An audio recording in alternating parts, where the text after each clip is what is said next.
What is going on, gang? We are live from the combine. Look who it is. He's real.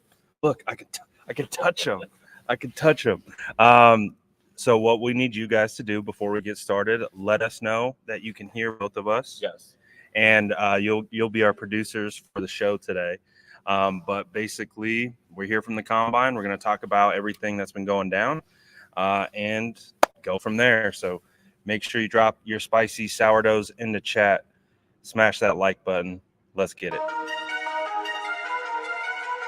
That's Jason Aponte. I'm Brad Graham. We're going to get into it all right now.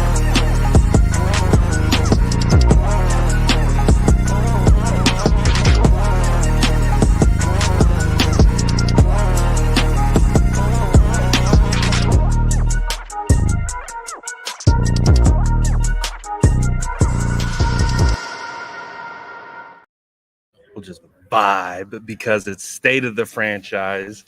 We're here. Sounds like the audio's good, phenomenal. Jason, how you doing, man? How the vibes per usual? They're great, man. Today was a lot of defensive linemen, and I think we're going to have a fun discussion about team needs because a lot of people are upset that the 49ers haven't interviewed any offensive linemen. But what's funny about that, Brad, is the offensive linemen don't show up until Sunday. That's weird. Is it? So you mean we can't interview offensive linemen while talking to defensive linemen? No, and I think what a lot of 49er fans have in their head is that they want all 11 picks to be offensive linemen. And to be perfectly honest, you guys know I love offensive line. So, hey, an all offensive lineman draft, that would be unprecedented, never happened before in the history of the draft. But hey, could the 49ers be the first ones? According to the fan base, we could absolutely be the first ones. I mean, listen, there's more offensive linemen and literally starting 11 offensive linemen at every position on offense. I mean, that is some big brain stuff, man. Maybe that's what the 49ers need to get over. See, I think we're on to something here with some like big brain GMing right here, roster construction. We just go all O-line, we're going to be good to go. But in all seriousness, what did we have yesterday? We talked to John Lynch. We talked to a bunch of other coaches and general managers as well. But let's start there, and then we'll talk to team needs. We'll talk about everything else. But what was your initial takeaway from John Lynch and that whole situation? You know, it felt like yesterday was a very pressure-free press conference in terms of the fact that now the 49ers don't have to answer questions about the quarterback anymore. Yeah. And I think that's why you saw a little bit looser. John Lee saw that the scrum wasn't nearly as big as it was in many years because Trey Lance and Jimmy Garoppolo were obviously a part of the equation. But now John is so relaxed because now he can use 11 picks to help his quarterback and round out his team. And he doesn't have to answer any questions. So at least one thing that's really good from this season is Brock Purdy's kind of put the quarterback thing to bed now. That's what it feels like. Yeah, and that's what it felt like yesterday. Like John Lynch was loose and he was able to, that's why there's so many questions about, draft needs and all those things. Not one Brock Purdy question, not one quarterback question. That is something that has not happened for a long time at any press conference, let alone the combine. Yeah, and the only thing that John really said about Brock Purdy was like, oh, we got stability now. We can build on them, just like you're talking about.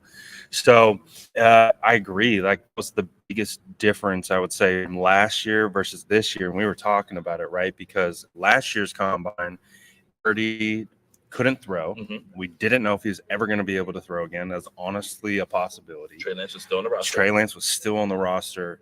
Jimmy Garoppolo was technically still on the roster. And the 49ers checked in on Kirk Cousins. Yeah. Yes. So amazing change in the last year, I would say. And again, it did feel loose.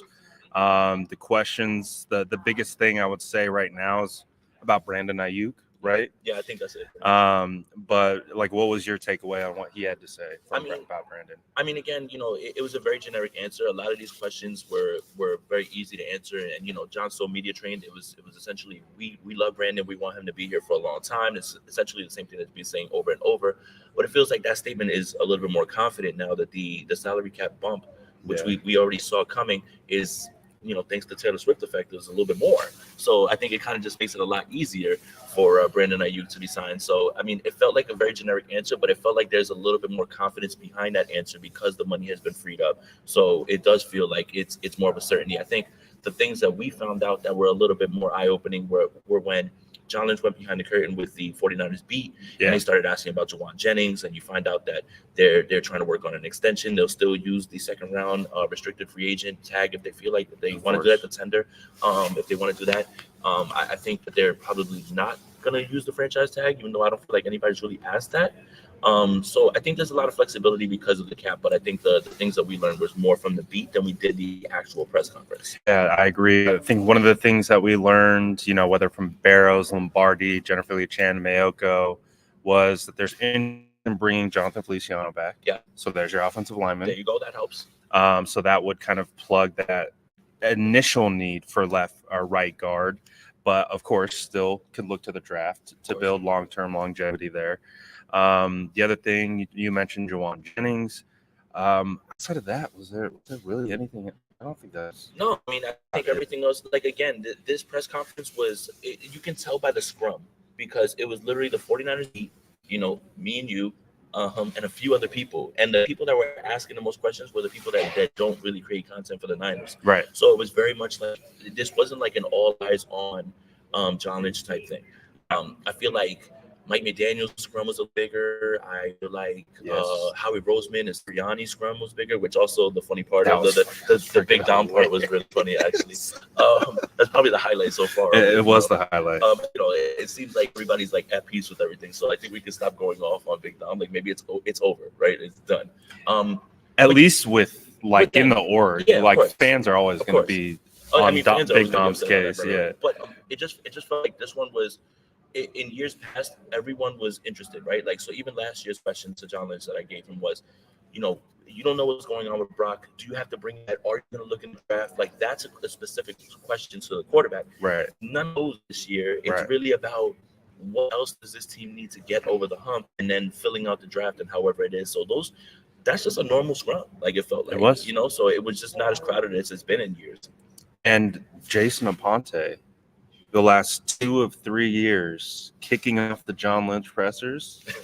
Congratulations. It just got too quiet in the beginning. No, it really was. There was like that little silence, and you're like, all right, let's go. It's time to cook. In years past, you usually just sit there and you defer to the longest tenure that be at Mayoko, whoever's there at the time. But once John left the John quote, everything got really quiet, and I was just like, all right, let's go. And then that's when I asked the question about what's the draft strategy, best player available, and are you drafting for need? Obviously, he gave a generic answer as well too, but I do think there are little things in there that will tell you that I think it depends on round, it depends on what the situation is, what players on the board. But he did say we like drafting good football players, and they have kind of jumped away from value from the outside. Right, like how other people perceive value in terms of, well, you took him here, you could have taken him here. Yes. They really just don't care. It's just like, we're just going to get you in, and they get their guys. They clearly have their own board that they go to. They're not worried about outside perception, which, to be fair, is true. And he did talk about that. I think it was Mayoko who asked the question about how do you gauge perceived value from other teams, other GMs? How do you try to slot it in? Right. What did he say? It's hard to keep this guy's big head out of the shop. Mine too, as well. I take up like 2 frames. No, we got asked to move a few times. They were just like, get out the way. I had a guy like a cameraman. Oh, heyo. Speak to the Wi-Fi. There we go. I had a cameraman come out the back and give me one of the shoves to the ribs. Hey, can you get out of my shot? He was really upset. And then Brad's there with his big. I got my big ass camera, dude. No, it's crazy. But let's talk about. So again, it was low key. Again, also too, I think we talked about this last year. It's like this setting isn't a setting to go full court press anyone from. Like obviously you can ask questions. We heard about the Brandon Ayuk and those types of things, but there aren't any pressing needs. All the things about the Super Bowl have been addressed. They've been answered. Like we're going to rehash it. We're going to say the same thing over again, hoping for a different answer. Right. That's just not the point of, I think, this time. This time it's a new year. Yeah. It's a time to build the roster out and turn the page. So it's like, those are the questions that are being asked. What do you say? Yeah, absolutely. Again, like if you're gonna try to rehash something in the Super Bowl and ask the general manager about it, when you know the real questions that we need answered are from the play caller and the head coach, most likely, you're probably just like doing it for a clickbait reason or just trying to get a viral quote. But John's too smart for that. Like John, like Yeah. regardless of whatever it is, and I love when people are like, well, I asked this question and force him. He would DC dip and twirl you. Like it doesn't matter what question you want to ask. John Lynch isn't gonna give you whatever answer you think you're entitled to. Right. So Exactly. if you want to ask a question like, would you trade Brandon Ayuk for this guy and this guy and this guy? He'd be like, look, I'll do it right now. All options are being considered, but we love Brandon Ayuk. We want to keep him around, and we think he's a staple of our team. There's your answer. So like asking a question and asking a tough question doesn't mean they're gonna get any answer. Like John Lynch is not gonna fall for that. So guys, this press conference felt more about, hey, what's the draft needs? What are we looking at? But the beat's not going to ask those questions, because when they get their own time, they're going to ask the questions for their articles. And I think that's something that we all need. Of course. And this is a time of the year where we are speculating on players that can be added, going, all of this. They are not going to speak publicly about any of that. They're never going to do that. So that's why we just stay away from it. But anyways, let's get into the main topic. I think that's developed since we've been at the combine, and I've already seen a ton of questions in the chat about it, and it's basically revolving offensive line, or the conversation around the offensive line. So basically where we stand is 49ers fans believe that the offensive line is the biggest pressing need. What is just your kind of overall, I guess, opinion on that and the conversation surrounding that? Well, the thing is obviously offensive line's a need, and it has to be addressed in the draft, right? It could be addressed in free agency, right? Like the Patriots lineman that you've been talking to, somebody who I think is on the table. A lot of people are saying that could be something that is Robert Hunt potentially from the Dolphins. So it could be a multitude of things, right? You bring in veteran guys, but the only way you really address this line is if you do it with a younger guy, right? And the 49ers have taken a shot, right? I think the Burford thing is starting to show itself to be maybe on the bad side right now, at least a little bit, unless there's a big change that happens. Right. I think Aaron Banks is going to be the left guard for a long time. I think that's fine. But in terms of like center, Jake Brendle's always been kind of a stopgap. You still haven't really found a guy like to be there. Then right tackle is always going to be the issue, right? So, but the issue is, and this is why I asked John Lynch, best player available in need, right? And one need doesn't go over the other if the board's not falling right. Right. And what we were talking about is everyone right now is like, why is everybody talking about defensive line? Why is everybody? You need to address defensive line. The 49ers have about 5 defensive linemen under contract right now. Chase Young, Gibbons, all these other guys are free agents. Kinlaw, they're all free agents. So don't again, taking 5 offensive linemen and not addressing defensive line if there's a better defensive lineman that's available right there. Like the last 2 mocks, and I just wrote an article about Niners Nation. 2 mocks I looked at have the 49ers taking Chop Robinson.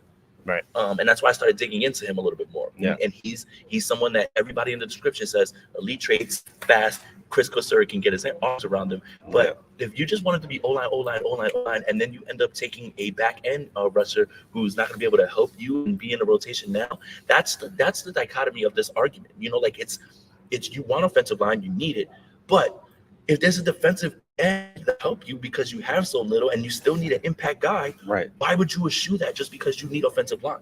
And I think the hard part that I'll say, like, the casual fan understands it, or doesn't understand, to kind of like the way that we look at roster construction, and especially with the draft. I think you talked about it. It's like about value. How do you value these guys? BPA versus need. Yeah, you could absolutely go interior offensive lineman at pick 31 because you perceive it as a need, but is that the best value? And one more thing, it's a lot of people just continue to tell me that this is a deep offensive line group. Exactly. So there's guys to be had later on too. Thank you. It's strange because that's what everybody is saying is deep about this draft. I don't think it's as O-line and D-line, right? are deep. Exactly. So it's like I don't want fans to freak out if the 31st pick is an edge rusher. I feel like it's going to be. I think so too. I really feel like it's going to be. So too. So, and that's the thing that I've, talked my stream about, and, talked to people who mess with me. It's like, I can find you every single year, like clock, a starting caliber interior offensive lineman round 3 through 5, like it's nothing. I can do it every single year. You can even find, you look at Lucas, 3rd-round pick, Zach Tom, 4th-round pick. There are plenty of examples of finding value at O-line later, but you don't find that same success with defensive line. It's flipped. So like that's the thing when it comes to roster construction, and you're going to start seeing all these mocks coming out. It's like a lot of it's going to lean more towards the premier positions. The premier position is edge, left tackle, quarterback, those kinds of positions. Interior offensive linemen, you can take guys that are mediocre tackles and kick them inside, and they become plus guards.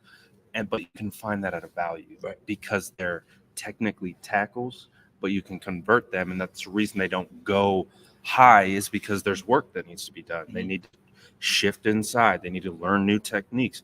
So that's the thing with the roster construction. It's like you have to go, we would say best value, best player available, the best guy you can get regardless of position, and that's probably going to be defensive line. But it's probably going to be edge. Especially early on, just because, again, like I don't think D-line is as deep as O-line. So you gotta take a swing on those first round guys, like, because there are guys later on. I think another thing too that's gonna put this draft in such a high state of importance, besides the Super Bowl loss, is the last 2 drafts that haven't really produced players that have been able to play. Like I'm talking about contributors, right? Like, you get Jair Brown, you get Jake Moody. Those are your guys that actually contributed from this draft. No Cameron Latu. D. Winters didn't really play. Robert Beal didn't play. Luder didn't really play. Like Ronnie Bell was used sparingly. Yeah. You have all these picks, and obviously, albeit they're later on, but now you have 11 picks, and now after these last 2 drafts, when you're looking at the amount of contributors, you've got to really, really dig deep and get guys that not only one are for the future, but some of these guys need to step in and contribute right away, and particularly my offensive line. And that's kind of, again, back to the conversation about roster construction. It's like, do you really want to rely on a potential rookie to come in and have to start? I don't think that's what you want. I think if you're looking for an upgrade at offensive line, you have to look at free agency. You can't just rely on the crapshoot, which is the draft.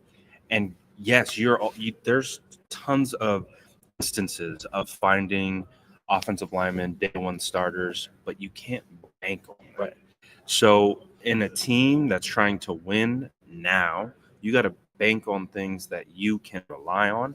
So that's why, for me, if you're going to go offensive line, go free agency, spend the money. If you really want to improve, you can't guarantee that going with a rookie is going to improve your offensive lineman. It can actually be a detriment, because that's what they tried to do with Burford. Right. And right now, Burford, it's just not clicking right now. He has all the tools, all the traits, all the talent. It's just not clicking in regards to success on the field. Yeah. So, and the counter to that is you get a veteran who it's clicked. It's already clicked. Yeah. They're going to do the technique. They're going to play to their responsibilities. And that's why you go veteran. Right. But it doesn't mean you can't go center of the future, left tackle potentially developing, potentially right tackle developing. Maybe you draft a tackle in the second to compete with Colton, because Colton's under contract. He's not going anywhere. No, he's not. And they like him too. And that's the other thing. It's like, no matter how much we want to complain about that. And then just a little bit to the idea of like the board, right? And how it falls. So in the one mock that I saw that they were taking Chop Robinson 31st, it's a USA Today mock, it had Graham Barton going to the Baltimore Ravens at 30. Now, if Graham Barton is there at 31, that you're talking about a tackle can kick in the guard. And when I spoke to Daniel Jeremiah, he seems to think that his best position is going to be center. So again, and we all know the flexibility that the 49ers like when it comes to their offensive linemen, right? Like, you want to be able to have like that Swiss Army knife of, like, Daniel Brunskill. But I think, again, it all falls how the board falls, because if Graham Barton is there, you don't feel bad about that pick. You don't feel bad about that at all. But if Graham Barton's gone, then you may have to pivot and get yourself Chop Robinson, because I don't think you can pass on a guy with elite traits like that, who has a quick first step and has, we literally just watching the play where he's hand swiping away and he's on Artie. Like, It depends on who falls where. And that's where you find yourself in a bad spot when you're just forcing picks because you have a need, right? That's what bad franchises do when they draft, right? We need offensive linemen. Well, we're going to reach because there's an offensive lineman on the board. But there was someone else on the board that could have filled up another need. So that's what's hard about drafting. It's like, you know what the need is, but it's about being patient and watching the board play out. When we've seen the 49ers, need a defensive tackle, they go out and get Kinlaw and, pass on, some other talent. Tristan Wirfs.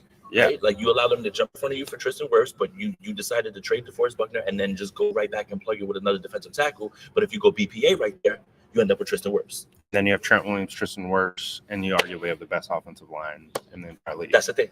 Right? That's the thing. Yeah. So it's like, again, it's all it's a process. Like, yes, we understand fans want offensive line.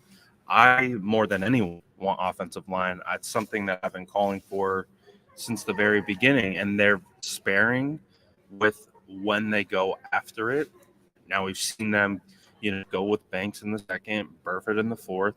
They've made some of those investments in the draft, but again, you can't necessarily look at that for the upgrade. You got to look at that for development. You got to look at that for the future.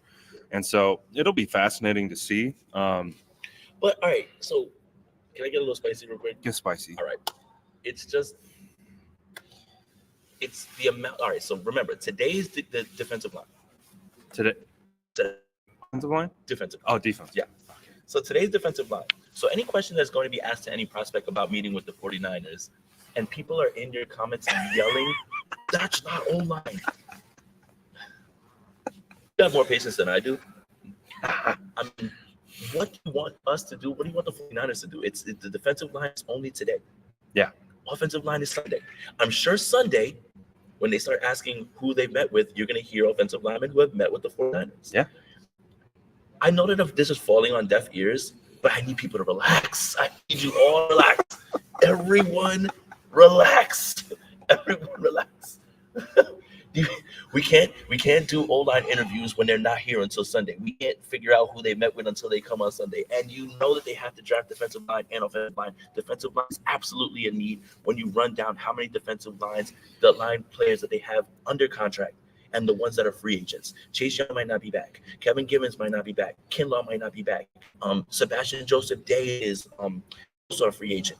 There's maybe 4 or 5 defensive linemen that are under contract right now. It's absolutely a need. It's just hilarious that everybody's losing their mind. That's not an O-line. They're not here.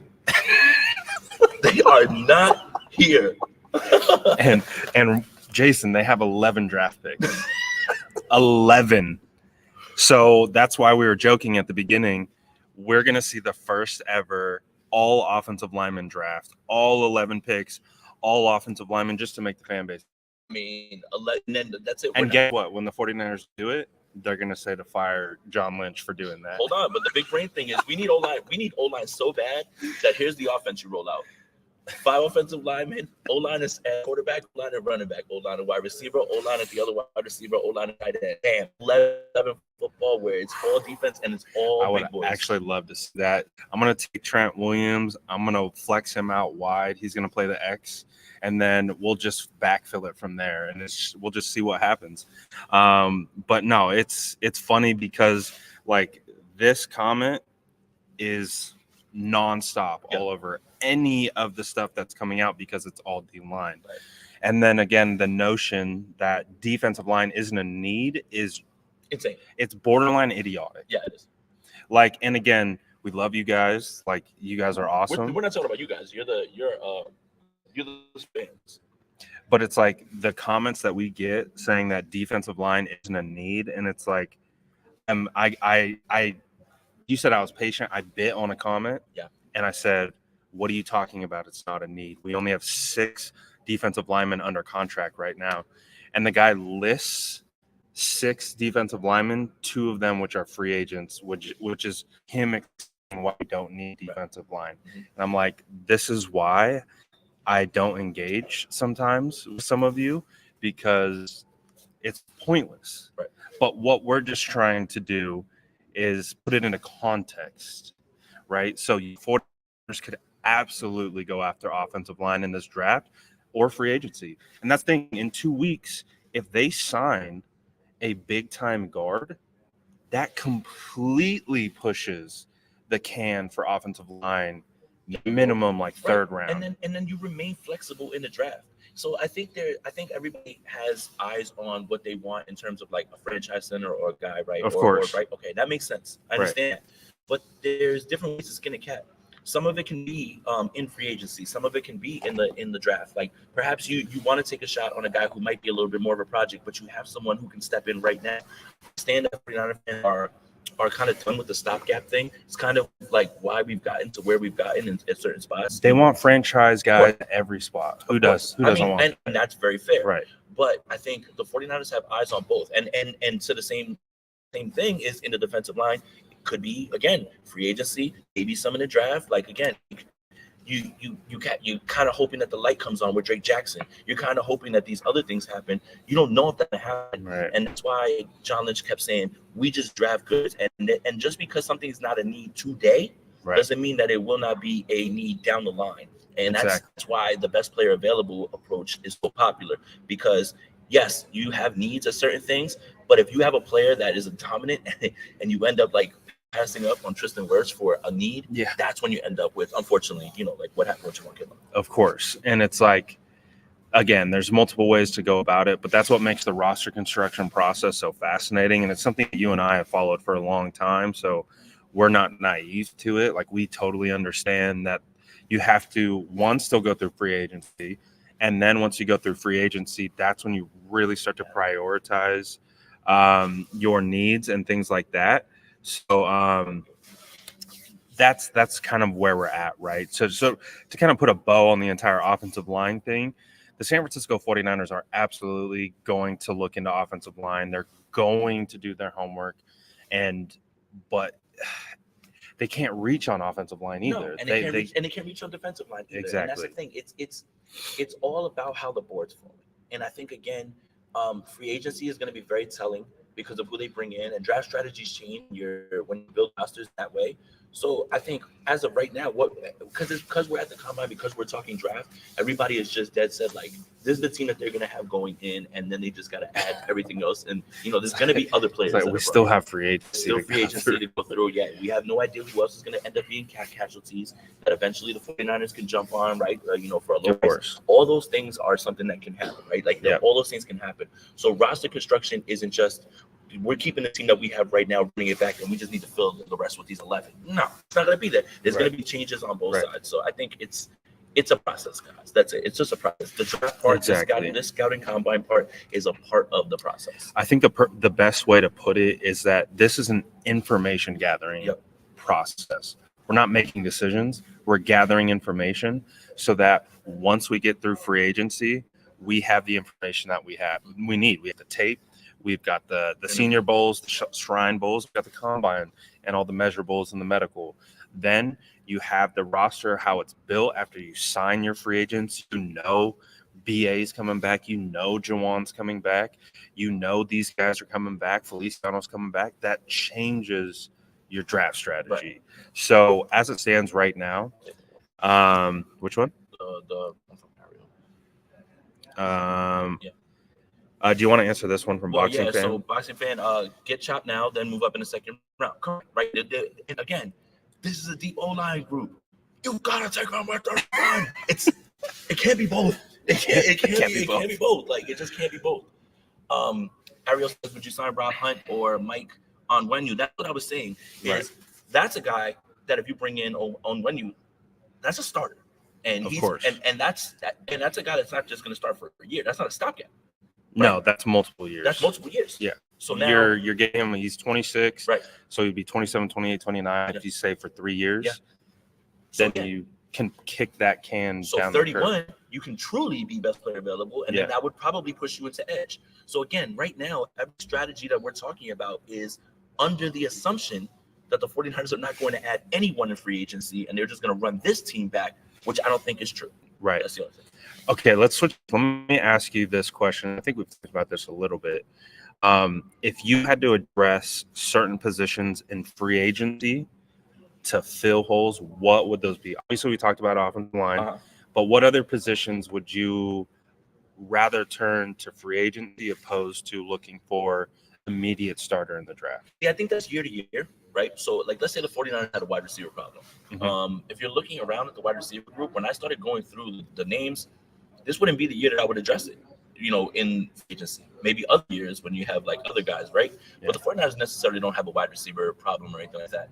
I think where I would go, in my opinion, is I would continue to address D-line in free agency. Because the 49ers have done such a good job with Amenahue and like Jordan Willis and finding those guys that, like, again, they're rotational guys, and Chris Kosari gets his arms around them and everything. And then that's a good point. And then the 49ers have done, getting Chase Young in the middle of the year, right? Like, even Sebastian Joseph Day, they're always going to try to, like, use those guys to kind of fill those rotations. Now, when you want to invest in O-linemen like Onwenu and these guys, they're usually not available to be signed. So this is a little bit different, so like in this season, it's going to look a little bit different, but usually you want to do it through the draft because you want a younger guy and you want to be for long-term success, and you want to be able to mold him right up. Right. So I think for me, I would definitely turn to free agency to get a cornerback opposite side of Charvarius Ward. Kick Commodore into the slot permanently. I mean, we know that the NFL is moving way more towards 3 wide receiver sets, so Diamador is going to be on the field a lot regardless. But you get 2 lockdowns, a guy that is going to lock down. We've seen the 49ers turn to the draft, whether it's Ambry, Womack, now Darrell Lewis Jr., and it's like, okay, those guys, because there's still time for some development with those guys, but it's now, right? So I think for the positions that you're looking for impact or guys that are plug and play, you got to go free agency. So for me, it's cornerback, actually tight end 2. Oh, yeah. Tight end 2, I think, is a guy that they need a veteran. But they can't rely. I was going to say. They can't rely on, I would say, Latu or Willis. They have ability to develop. And Warner has his spot. Yeah, but you're trying to win. But Warner's a free agent, so they have to either re-sign him or try to upgrade him with someone who can block and catch maybe a little bit more. I think Warner comes back. I think he's really important to what they want to do. But like you're talking about a veteran, like John Smith's out there.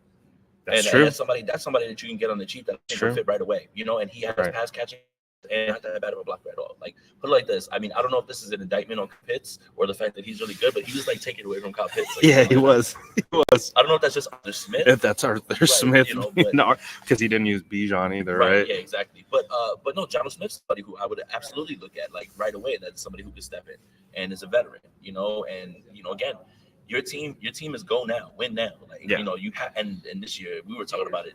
This year is like really win now. We're gonna have a lot of it's really win now. It's a lot of this.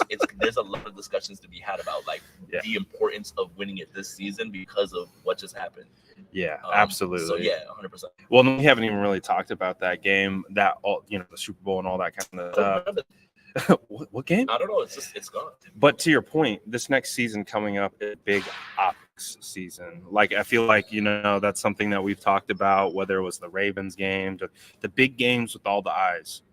This season coming up for the 49ers is have all the eyes on it. Oh, yeah. Obviously, from 49er fans who want them to win, but also detractors, doubters, people who want to see the 49ers collapse. This is a big season, and they're either going to prove one side is going to be proven right, one side's going to be proven wrong. So it's going to be very interesting to see how that plays out, which is why free agency draft is huge, and making sure you hit on both so that maybe if things don't end the way we would ultimately want them, you can still see that the path is continuing to build forward. Yeah, unfortunately, the way the Super Bowl ended, like the things that have always been said, they just get louder now. Yeah, absolutely. And I think that what we were talking about, off camera, was pressure of this season upcoming and what they need to do is so great that if they stumble out of the gates or have a few like a losing streak, it gets so loud. It's gonna be really loud. It gets really loud around the team. So it's crazy to say this because every year is a must win. Like you want to get it done. Right. there's something about this year now that I can already feel, like right now, even in February, based on the pulse of the fan base, based on the way that this team has been going, based on the way people are talking bad about this team. Yeah. This has to be it. I mean, like, it really does. And we're going to be a ratings draw per Yeah, usual. yes. And it's going to be outside of just Brock Purdy this time. It's going to be, what are the 49ers? Are they pretenders? Are they for real? And what happens after that if they are pretender? It's going to be a wild season. Long offseason. But that's why, at the draft, what we're doing, free agency coming up, it's all about putting your best forward. Yeah, and then the other thing is, Super Bowl window, I don't necessarily think is closed, but I think what people are forgetting is that other teams are improving as well too. And it's great that the 49ers have this extra cap space. It was more than they thought, but every team does. Right. It's not just the 49ers that got That's exactly what John Lynch said. Every team has more cap space. Has the increase, so all these other teams are improving. You already see what the Lions are building. You see what the Packers are building. If Philadelphia can make some moves, and maybe trade for like L'Jarius Sneed or something like that, or there's other things that can happen. Other teams are improving. So it's not so much that your window closed, is that the gap is closing. The gap continues to close when people smash drafts and they have these great free agency moves, right? And they have all this cap space to work with now. It's less about your window closing and more about people now closing the gap. Well, like the Rams, Kyren Williams hitting Puka Nacua. We talked about Davis Allen, who's probably going to be their starter next year, that they drafted. Was a guy that, I wanted, and I know other people have talked about. So it's like, it's not just the 49ers. It's a great point, because Seattle too, they have now a change in philosophy with their head coach, but they have low-key a quiet core of young good players. Yes. And if they go inject some free agents, they kill another draft, that's going to be a problem. We saw the Arizona Cardinals kind of like Kyle talked Cardinals like the 2017 Niners. They play way better than anyone anticipated, way harder, more effort. They have the makings of a team that could be really good in 2 to 3 years. So you can't just rest on the fact that we're going to win the West every single year without hitting. So that's the biggest emphasis right now is, hey, it's time to build a championship winning roster. So let's do it. Let's get after it in the draft. Yeah, and again, there's different ways to build rosters, and again, we don't know who are going to be actually available, because you see the cap casualties coming in, you see Shaq Barrett being, cut. You're going to see all those edge guys, Daniil Hunter might be somebody 49ers look into, so again, if the 49ers want to address it, Daniil at defensive line, that'd be great, and then you get flexible again. So I guess the main point of this entire show is right now, everything that everybody's freaking out about or worried about the 49ers addressing is based in the idea that this team is going to bring back all these same guys, and that's it. They're not going to add anyone else. So we have no idea what's really going to be happening. Yeah. So as it remains fluid, just remain fluid with what you're thinking. That's why mock drafts are funny now and they're fun now. Yeah. But once free agency starts to happen and you feel a need there, all of a sudden those mocks change and the needs change. Absolutely. Before we get out of here, any last topics, talking points, reactions to anything going on across the league? Anything? No, not really. I mean, I think everything has been kind of chill. Around today's kind of a short day. I mean, it was all defensive line guys, and I think they finished at 12:30 today. Miami's GM was talking. I think Chris Ballard's going to talk at or he is talking at 1:30. But today's like a light day. The on-field stuff is what is really tomorrow. Tomorrow. So today, tomorrow's back to a full day. Today, maybe we should have saved Yard House for today.